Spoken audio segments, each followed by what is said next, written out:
Hello all, I'm Marin. Welcome to or welcome back to my channel. Today's video is going to be my September favorites, so let's go ahead and get into it.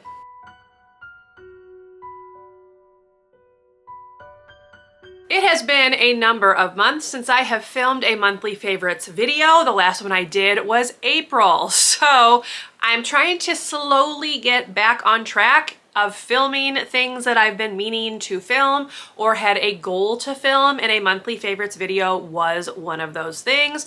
So we are going to do that right now today, and I am going to talk about my September favorites. So as usual, I am going to divide these into three groups. I will talk about my bookish favorites, my beauty favorites, and then any miscellaneous random favorites. So let's go ahead and get started with September's bookish favorites.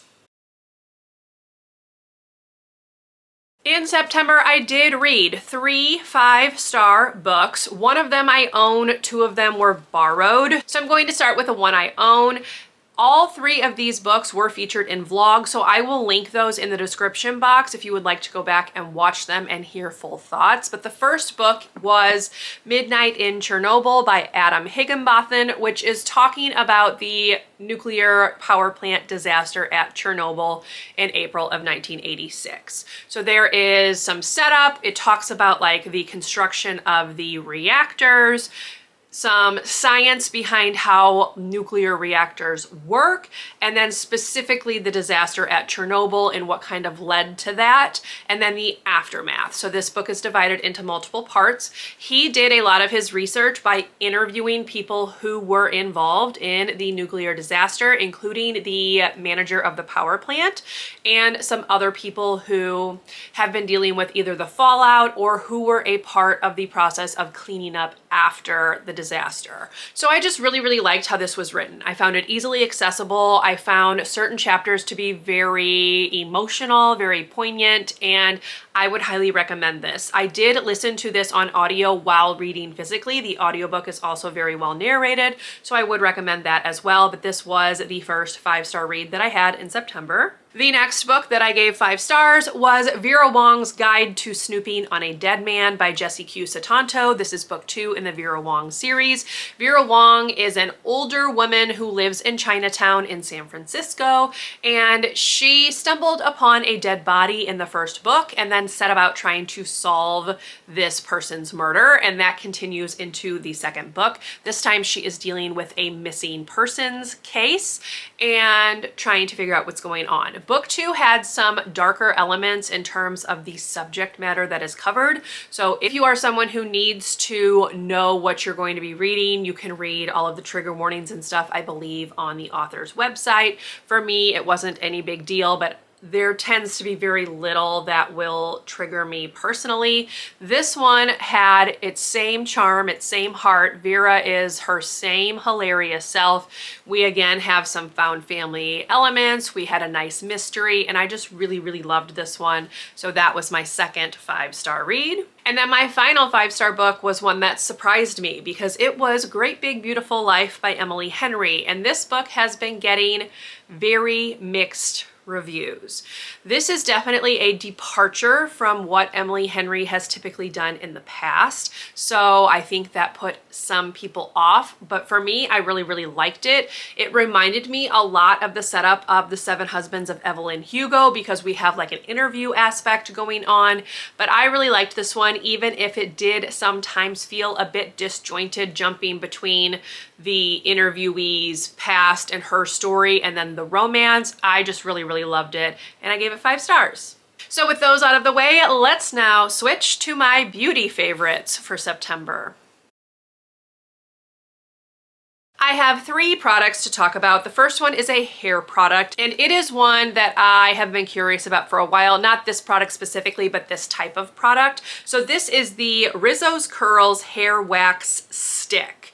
So I have seen a lot of people mention sticks like this. So basically you roll it up and inside is a wax that is meant to help tame flyaways and frizz. My hair is extremely frizz prone, and when I pull it back at all, I have some breakage, especially along the top of my head, and it ends up kind of frizzing up and flying away. So I've been looking for products like this to try, but I've never actually tried a stick until I picked this one up. And this does exactly what it says it's going to. It slicks down anything that sticks up, so frizz, flyaways, etc. However, this does leave a residue in your hair. So I do not use this unless I know I'm going to be washing my hair the next day, because it is pretty heavy. It leaves everything slicked down nicely, but it leaves a residue. So if that is something that's gonna bother you, stay away from this one. I don't know if other ones do the same thing. This is just the one that I saw at Ulta and picked up, and I am glad that I did, because for my purposes, it works well. But just know it is gonna leave a residue. You are gonna need to wash your hair after you use it. The next items are from the same brand. This is a brand that I have always been curious about, and that brand is Truly. They focus on body care and shave prep and aftercare, if you will, but they are expensive. So I was looking at Ulta yesterday when I popped in to grab a refill of something, and one of these products that I have retails for $42, which I think is ridiculous for what it is. However, I saw on a video that you can usually find Truly products at Marshall's or TJ Maxx. So on one of my trips to Marshall's, I decided to look and see if I could find any of them. I actually picked up 3 products from Truly, but only 2 of them I would consider favorites, and they both have to do with shaving. So the first one is a scrub. This one in particular is the Moon Rocks Pre-Shave Scrub. So it looks like this. It is a blue color. There are other scents that they have. This is the one that was available though, and I got it for only $8. I think this one retails for somewhere between $20 and $30,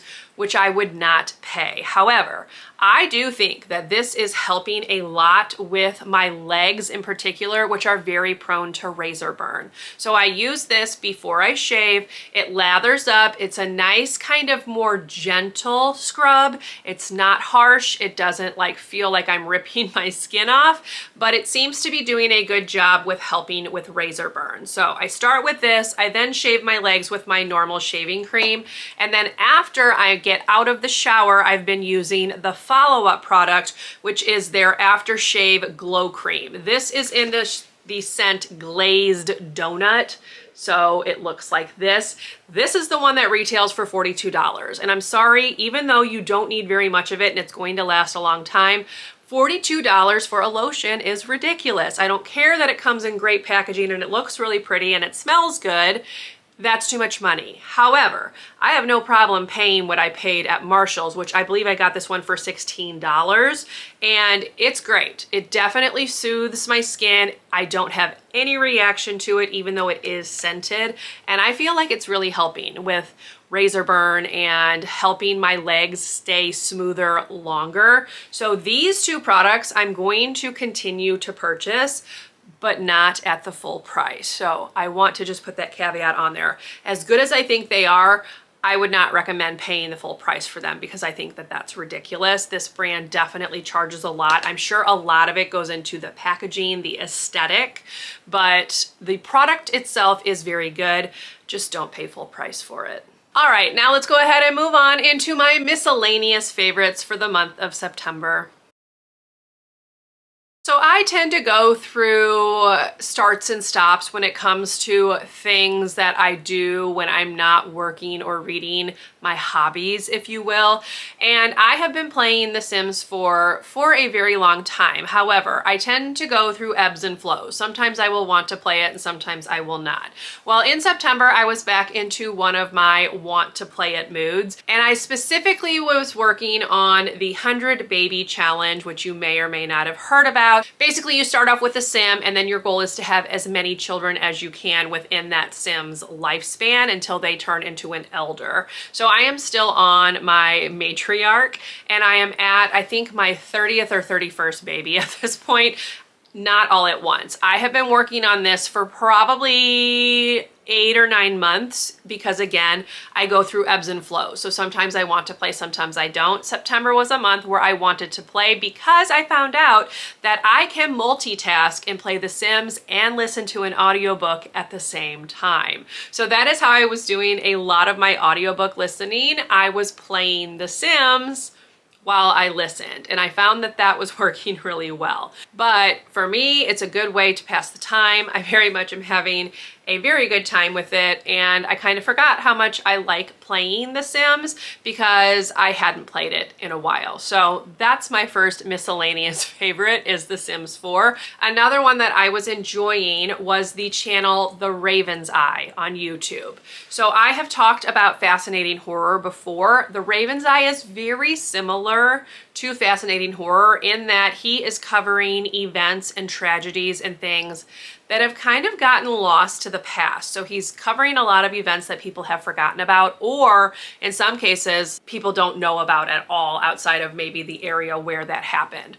He does it in a very good, factual way. He's very empathetic towards everyone. He has a good sense of humor as well, which I appreciate. So if you like Fascinating Horror, I would recommend The Raven's Eye. They are very much the same, and they cover some of the same topics, but it's always fresh and new and different because they have different methods of filming their videos. They are not AI channels. They are just single people doing these videos, and The Raven's Eye deserves a shout out. So kudos to him. I love his videos and have been watching every single one that he's released as he releases them.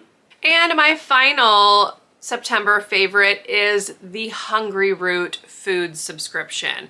This is not sponsored. I don't have a code. I've been using them now for a couple of months. I use them to get a few breakfast things, maybe a couple things I can take for my lunch to work, but mostly for the dinners. That's what I use the bulk of my credits for. My mom and I have been splitting it. She comes over and she has dinner with me pretty much every night. I love the variety of recipes. My mom is gluten-free, so we are able to find a lot of recipes that she can eat and enjoy.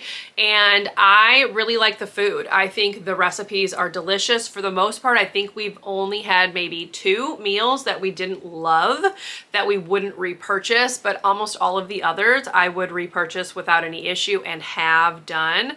So I love them. They're very simple. You can usually get the meals done in between like 10 and 20 minutes, depending on what you pick. Some of them do take longer, but because you can pick and choose, you can choose like your protein, you can choose vegetables. You fill out kind of a survey, if you will, at the start where you list the things that you definitely don't like, so they don't include those in your boxes.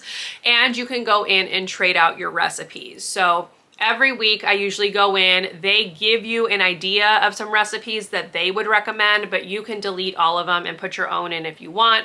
And I found the food to be really, really good. It's also pretty healthy in terms of the number of calories, the fat count, things like that. And it helps me get more vegetables into my diet because almost every meal has some form of vegetable in it. So I've been enjoying that. It's pricey, but for me, it would cost probably more money than that to buy all of those ingredients at the grocery store, so it's worth it. So if you've been curious about a food delivery company, check them out because I think, at least from what I've personally seen, they are the better option, at least for me.